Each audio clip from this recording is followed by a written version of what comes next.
हम माँ बानी, धरती माँ। मानव हमके माता कह के पुकारेले। हमके बनावे वाले हमके अपन चरण से छूके इतना पवित्र कर देले रहले कि देवता भी हमार धूल से माथा पर तिलक लगा के स्वयं के धन्य समझ ले। आज हम उनकर कथा सुनावे तोहार निकट आइल बानी, जे हमके बनवले बाड़े, जे हमके मानव जैसन श्रेष्ठ पुत्र के भेंट देले बाड़े, जे हमार आंचल के छांव के मानव के रहे के सर्वश्रेष्ठ स्थान बनवले बाड़े, जे सूरज, चांद, सितारा के आसमान में बांध रखले बाड़े, जे हमार आंगन में फैलल समुद्र सबके किनारा से रोक रखले बाड़े, ताकि उनके भी आपन सीमा के आभास रहे। किंतु जे स्वयं असीम बाड़े, अनंत बाड़े, जे जन्मदाता भी बाड़े और पालन करता भी।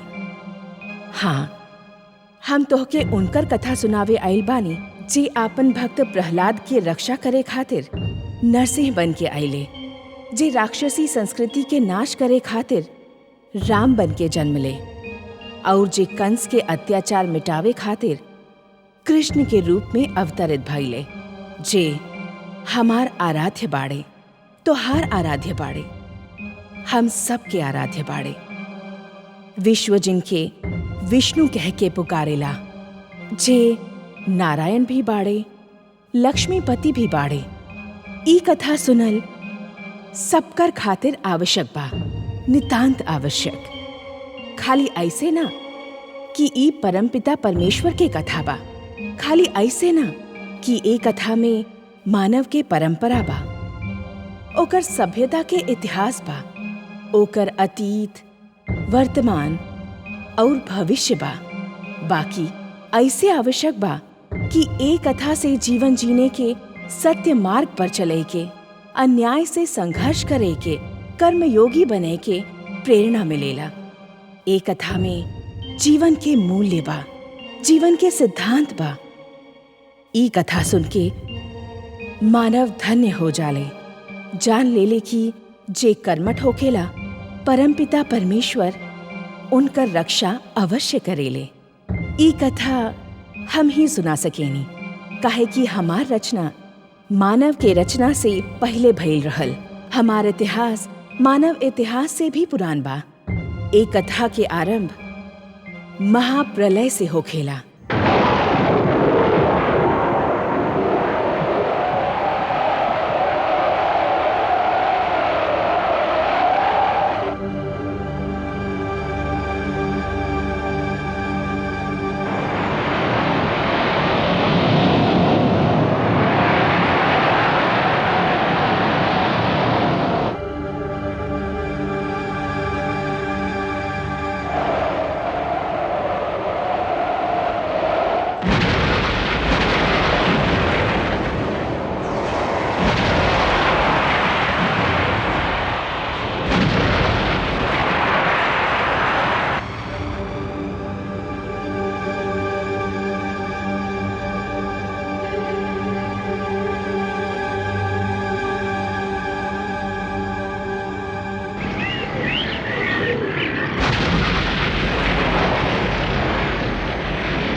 प्रणाम।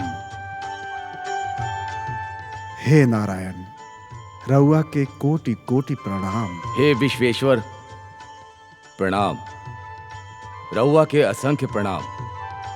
हे पद्मनाभन, हम के बानी? हमके बतावे के कृपा करी। हे वासुदेव, हमके अस्तित्व देले बानी ता पहचान भी दी, परिचय भी प्रदान करी। जे हम बानी उहे रउओ बानी, और जे रउआ बानी उहे हम बानी। हम विष्णु बानी, रउआ ब्रह्मा बानी, और रउआ महेश बानी। हम तीनों एक के अस्तित्व के तीन रूप बानी, त्रिमूर्ति बानी। परंतु हे देव, हमार होखे के उद्देश्य का बा? हमार लक्ष्य का बा? हे ब्रह्मा, सृष्टि के रचना होखे के बा, संसार के निर्माण होखे के बा, जीवन के जन्म होखे के बा, और ये सब कार्य रउए के त करे के बा।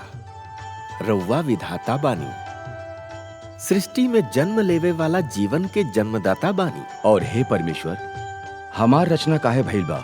हे महेश, हे शिव शंकर, निर्माण और विनाश, जन्म और मृत्यु एगो क्रम बा, एगो चक्र बा। जौन बनल बा ओके समाप्त भी होखे के बा। जे जन्म ले ले बा ओके मृत्यु भी आवे के बा। ई क्रम चलत रही। यह प्रकृति के नियम बा। आरंभ ब्रह्मा बानी, और हे महेश, रउआ अंत बानी। और रउआ दोनों के बीच हम स्वयं विष्णु पालन करता बानी।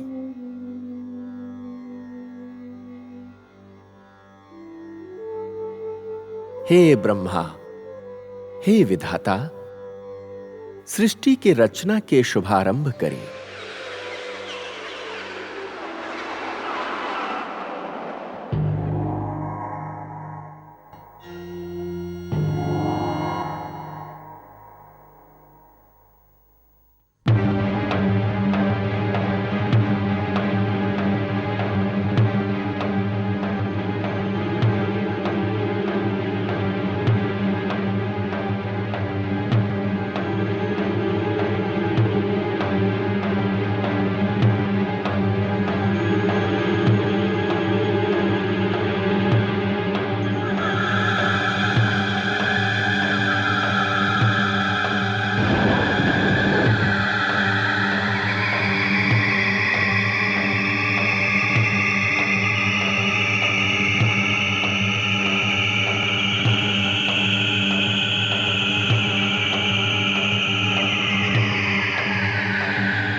प्रणाम परमेश्वर, प्रणाम। हे नारायण, रउआ के कोटि कोटि प्रणाम। हे नाथ, हे सर्वशक्तिमान, रउआ तो अपना आप में ही संपूर्ण रहनी, फिर हमार रचना करे के का आवश्यकता रहल? हे महादेवी, जैसे एगो पुष्प सुगंध के बिना, वृक्ष फल के बिना और दर्पण छाया के बिना अधूरा होखेला, ओही प्रकार एगो पुरुष नारी के बिना अधूरा बा। और ई त हम ही जानत बानी ना महादेवी, कि संसार के ममता और स्नेह और एगो पुरुष के प्रेरणा, संघर्ष के शक्ति और जीवन भर के साथ खाली एगो नारी ही दे सकेले। यही से हम राउर रचना कैले बानी। हम रबुआ के एगो सुंदर सा नाम भी देवे जा रहल बानी, लक्ष्मी। संसार हमार नाम से पहले राउर नाम ली, हम के लक्ष्मी नारायण के नाम से पुकारी। लक्ष्मी नारायण।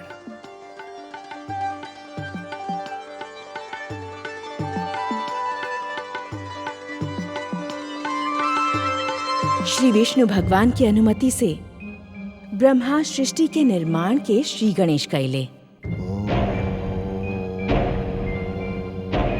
सबसे पहले आपन दोनों भुजा से उ 4 मनु पैदा कैले।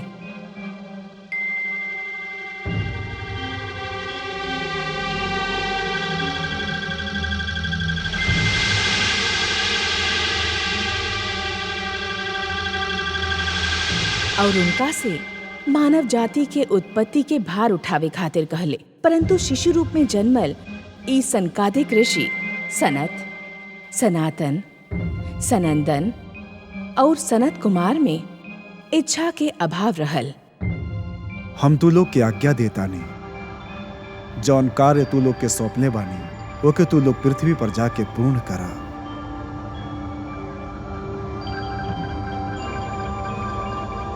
तो हम तू लोग के श्राप देता नहीं, जा निकल जा यहां से। ऊ लोग मानव जाति के जन्म देवे जैसन महान भार उठावे में स्वयं के असमर्थ पावले। इच्छा के संबंध ज्ञान से बा और ज्ञान के जड़ विद्या में होखेला। ब्रह्मा ई सोच के निर्णय ले ले कि मानव से पहले सृष्टि में ज्ञान के उजाला फैलावे के चाहे। जीवन के ज्ञान मिले से पहले ज्ञान के जीवन मिले के चाहे।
वो अपन शरीर से 7 आचार्य लोग के जन्म दिले और उनसे कहले, हे आचार्य जन,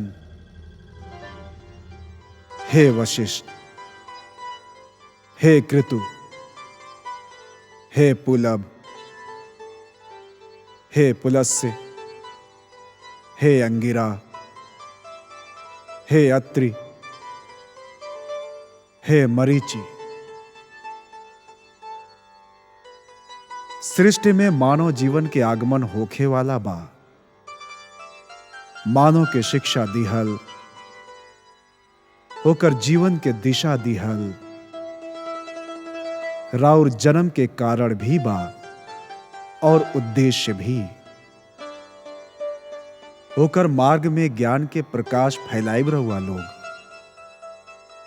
होके परिवार और गुरुकुल परंपरा के ढंग सिखाई। हे परमपिता, राउर आज्ञा के पालन होखे। सप्त ऋषि के नाम से जाने जाए वाले ये 7 आचार्य आज भी नक्षत्र मंडल में 7 सितारा के झुरमुट के रूप लेके जीवन के मार्गदर्शन करत दिखाई दिले। फिर आइल ऊ क्षण जेकर सृष्टि सांस थमले राह देखत रहल। रचना क्रिया के सबसे महान क्षण, मानव जीवन के आगमन के सुनहरा पल।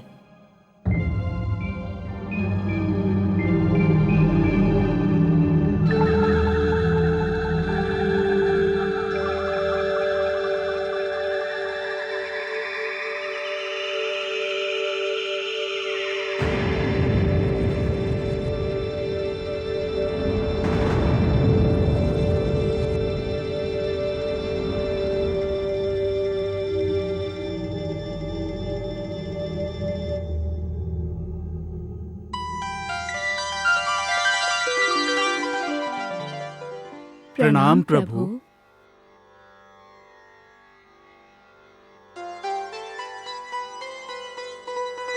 हे मनु, हे शतरूपा, राउर दोनों मिलके सृष्टि में मानव जीवन के प्रारंभ के घोषणा, जीवन रचना के शक्ति अब हम रउआ दोनों के प्रदान करतानी। मनु, रउआ पुरुष बानी, शतरूपा रउआ स्त्री। रउआ दोनों मिलके मानव जाति के आधार बनब, परिवार बनाइब, समाज बनाइब। रउआ दोनों के शरीर त दू बा, बाकी प्राण एक होखी। एक दूसरा के साथ देव, एक दूसरा के सुख दुख बांटब। जौन आज्ञा प्रभु। रउआ दोनों के कई रूप होखी। मनु, रउआ पति, पिता और पुत्र के रूप धारण करत रहबा, और शतरूपा रउआ पत्नी, माता और पुत्री के रूप में ढलत रहबू। रउआ के हम स्नेह, ममता, दया और करुणा के भावना देत बानी।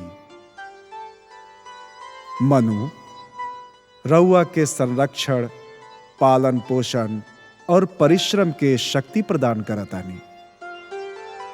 रउआ पग पग पर, हर स्थिति में और हर स्थान पर शतरूपा के रक्षा करबा, उनकर सुख के ध्यान रखबा।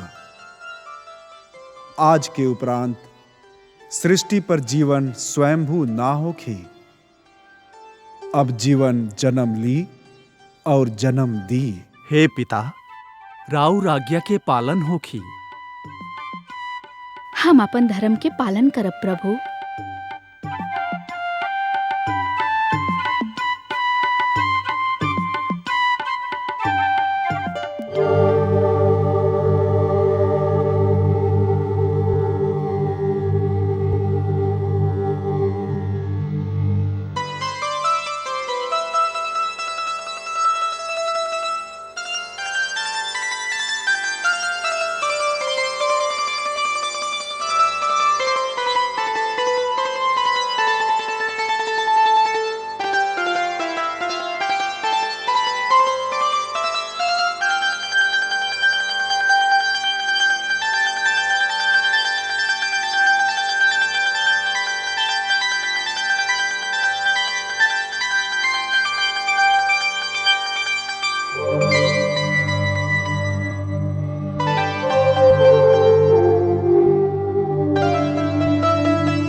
कहाँ चल गई रहनी रउआ?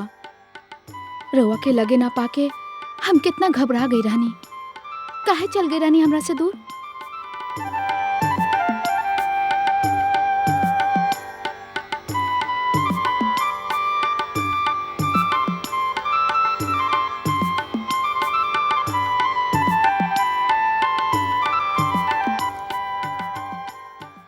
ऐसी का देख रहल बानी रउआ?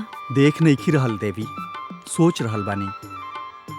का सोच रहल बानी? यह कि राउर प्रश्न के उत्तर दी कि ऐसे ही रुआ के निहारत रही, कि राउर मधुर वाणी सुनत रही। ऐसन का बात बा हमरा में और हमार वाणी में? रउआ के सामने पाके हमके ऐसन लागल जैसे उषा के लालिमा, पुष्प के कोमलता, चंद्रमा के शीतलता और झरना के मधुरता सब एक ही शरीर में ढल गेल होखे। देवी, हम भोर भइल चिड़ियन के चहकार सुननी, हम सूरज के पहला किरण छुअला पर कलियन के चटकार सुननी, हम सरोवर पर वर्षा के पहला बूंद के झनकार सुननी, परंतु उस सब में उस संगीत और उस स्वर लहरी ना मिलल जौन राउर वाणी में सुनाई दिहल। विश्वास ना होखेला कि सब काहे हो रहल बा, कैसे हो रहल बा। कहीं कोनो सपना तो नहीं खे, या स्वयं रउआ भी कोनो सपना तो नहीं खी? तो हमके छू के देखी।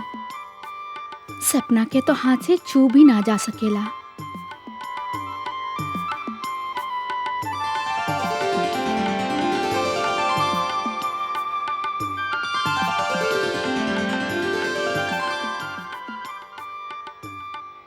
अब पता चलल कि हम सपना बानी या सत्य।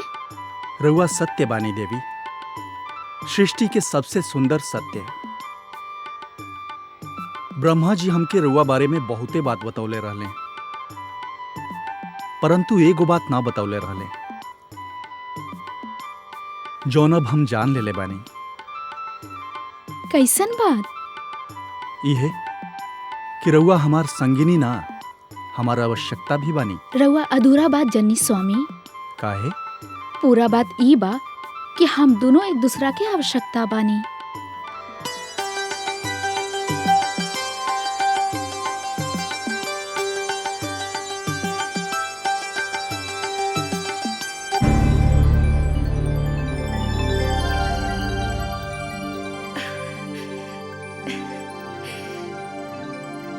धन्य बानी रउआ प्रभु।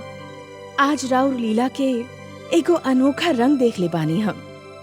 कितना सुंदर बाई संसार, कितना अनुपम बाई रचना।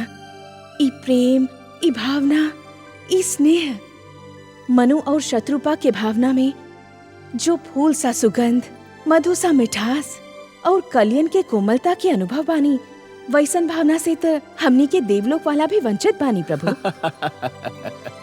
रउआ के अच्छा लागल महादेवी? बहुते अच्छा लागल सर्वेश्वर, बहुते सुंदर, बहुत मधुर। ई भावना और एके प्रदर्शित करे के शक्ति खाली मानव जाति के मिलल बा। यदि मानव ये भावना के रक्षा कैलस त ई भावना ओके जीवन के प्रेरणा दी, उन्नति के शक्ति दी, ओके शांति के मार्ग दिखाई। ई प्रेम, ई स्नेह और एक दूसर के आदर करे के ई भावना ही मानव जाति के संस्कृति दी, सभ्यता दी, ओके उत्थान के मार्ग दिखाई। और यदि मानव ये भावना के त्याग दिहलस तो पशु और पिशाच के स्तर से भी नीचे जा गिरी। हमार तो प्रार्थना भी कि ऐसन दिनों कभी ना आवे प्रभु। इस सुंदर संसार ऐसन ही बसल रहे, प्रेम के ई शीतल धूप ऐसन ही बिखरल रहे, जीवन ऐसन ही मुस्कुरात रहे। हमके तो ए धरती और जीवन से स्नेह हो गई बा प्रभु। भगवान विष्णु के मुस्कान बतावत रहल कि माता लक्ष्मी अभी संसार के एक ही रूप देख ले बाड़ी, दूसर रूप के जानता खाली भगवान विष्णु के ही रहल। उ जानत रहले कि का होगी और उहे भइल। परंतु मानव जन्म के संग ही मानव के मन में जन्म लेहलस महत्वाकांक्षा, लालसा। मानव जाति बलवान और निर्बल, छोटे और बड़ा, निर्धन और धनवान, राजा और रंक के वर्ग में बटे लागल। शक्ति अभिमान में, बल अत्याचार में और प्रेम व्यभिचार में बदले लागल। हिंसा भड़क उठल, युद्ध होखे लागेला। हमार आंगन में रक्त के बाढ़ आ गए।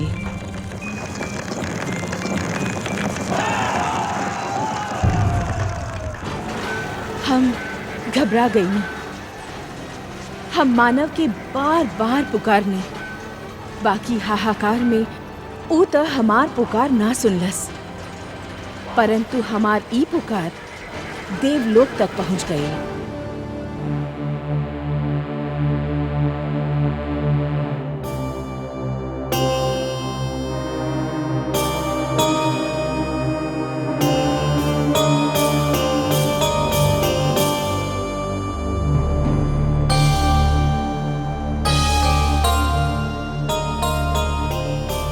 का बात बा महादेवी? राउर इस सुंदर नयन में आश्चर्य और विस्मय के छाया काहे तैर रहल बा? कौन सोच राउर मन के घेर रखले बा? कुछ न विश्वेश्वर, ये सोचत रहनी कि यदि चित्रकार के बनावले चित्र के कहूं बिगाड़ दे त का ओके तनिक भी चिंता ना होगी। यदि कहूं शिल्पकार के बनावल मूर्ति के तोड़े के चेष्टा करे त का ओके तनिक भी दुख ना होगी। यदि कोनो चित्रकार अपन चित्र के केहू के उपहार में दे दे तो वो चित्र के संभालल उपहार पावे वाला के कर्तव्य बा। कोनो शिल्पकार अपन मूर्ति केहू के भेंट दे दे तो वो मूर्ति के देखभाल करल भेंट पावे वाला के कर्तव्य बा। वैसे हम समझ गई नी कि रउआ पूछल का चाहतानी। रउआ तो अंतर्यामी बानी। लागत बा रउआ हमार धरती पर घटे वाला घटना से पीड़ित हो उठल बानी। हाँ पद्मनाथ, हम बहुत दुखी बानी। काहे हो रहा बा ये सब? काहे मचल बा ही हाहाकार? प्रेम बनवले रहनी तो घृणा काहे बनवनी? जौन हो रहल बा हो सकेला उहे होखे जौन स्वयं विधाता लिखले बाड़े। और आपन लिखल तो स्वयं विधाता भी ना मिटा सकेले ना। हे महादेवी, हो सकेला कि मानव के परीक्षा होखे, ओकर कर्म के परीक्षा होखे। बाकी ऐसन संसार और मानव रवा बनवनी ही काहे नारायण, जे राउर बनावल धरती पर अंधेरा फैला रहल बा। तो रउआ का चाहत रानी कि हम खाली दिन बनवती और रात्रि ना बनवती? फिर मानव के अंधेरा उजाला के अंतर कैसे जान पड़त? विष ना होखत अमृत के महत्ता कैसे जानल जाइत? पुष्प के संगे कांटा ना होखत तो पुष्प के सौंदर्य के जान सकत? पतझड़ ना आवत तब बसंत ऋतु इतना सुहाना कैसे लागत? हम मानव के बनवले बानी देवी। मानव इतिहास के बनावे के कार्य हम अपना हाथ में ना रखनी, उ तो वही पर छोड़ देले बानी। अभी तो ओके आपन शक्ति के आभास भइल बा। यही से ओके न्याय अन्याय, सत्य असत्य, धर्म अधर्म और पाप और पुण्य के जानकारी भी होगी। हम बुद्धि देले बानी मानव के, विवेक देले बानी ओके। और यदि मानव विवेक से कार्य ना कैलस त, यदि धरती पर रात्रि यही प्रकार दिन के निगलत गई त, अंधकार प्रकाश के डसत गई त, तब का करब रउआ? चिंता मत करी देवी। यदि असत्य और अधर्म आपन सीमा के पार कर गईले, यदि धर्म के हानि होखे लागल तो हम स्वयं धरती पर जाए। हम वचनबद्ध बानी। परित्राणाय साधूनाम विनाशाय च दुष्कृताम धर्म संस्थापनार्थाय संभवामि युगे युगे। आपन लीला त रउवे स्वयं जाने नी पद्मनाथ। ए प्रकार आरंभ भइल प्रकाश और अंधकार के युद्ध के इतिहास, असत्य पर सत्य के विजय के इतिहास, अन्याय पर न्याय के विजय के कथा। और एक कथा के पहला अध्याय रहल मनु और शत्रुपा के पुत्र महाराज उत्तानपाद, जे दिग्विजय करके आपन राजधानी लौट रहल बाड़े।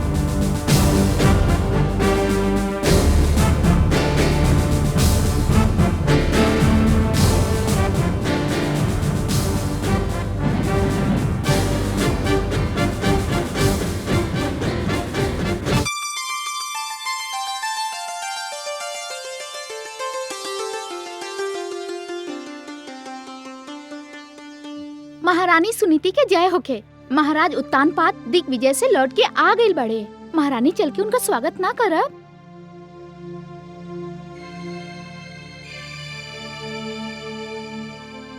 हम वहां जाकर का करब?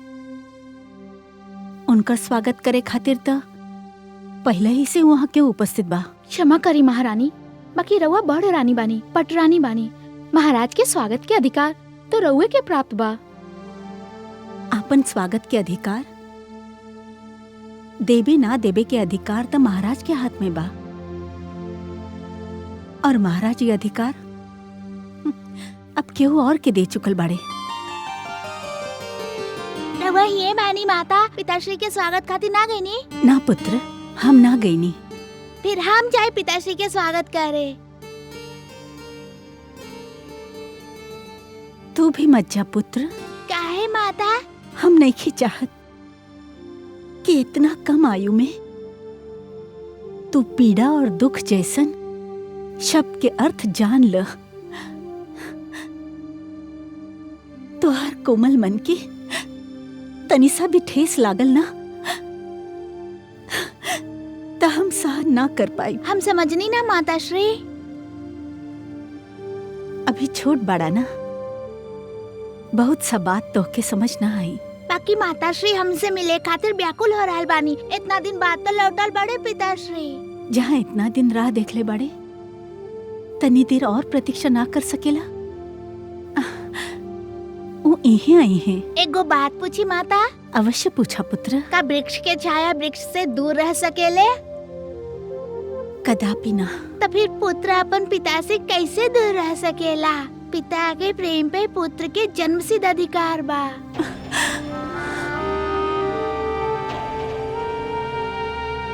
सब झगड़ा ही तो अधिकार के बा पुत्र ध्रुव।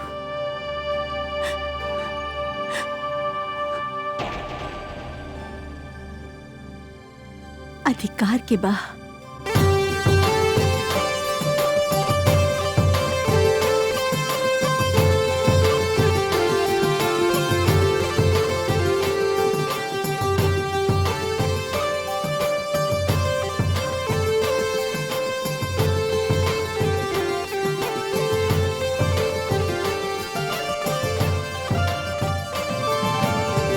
महाराज उत्तान पाद के जय। महाराज उत्तान पाद के जय। महाराज उत्तान पाद के जय। हरी महारानी,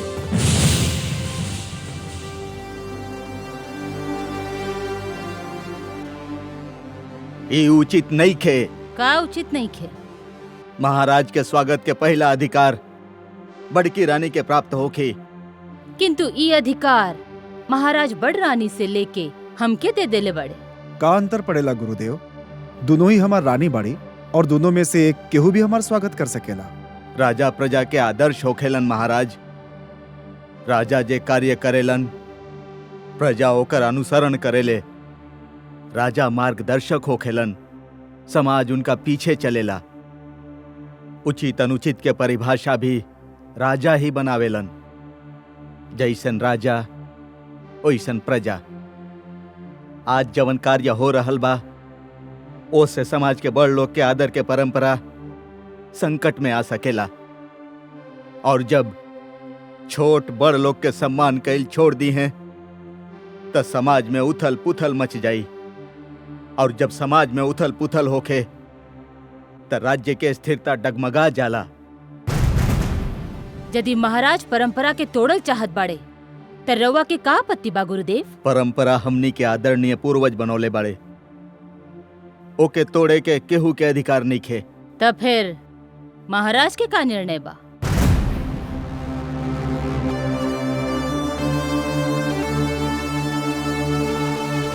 हमार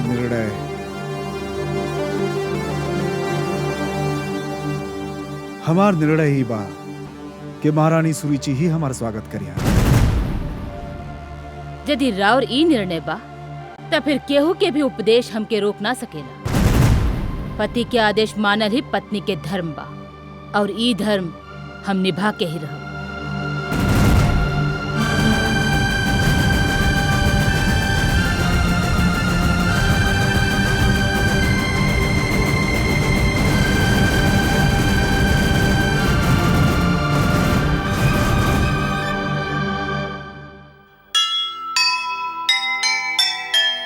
जैसे चले महान जन वैसे चले समाज,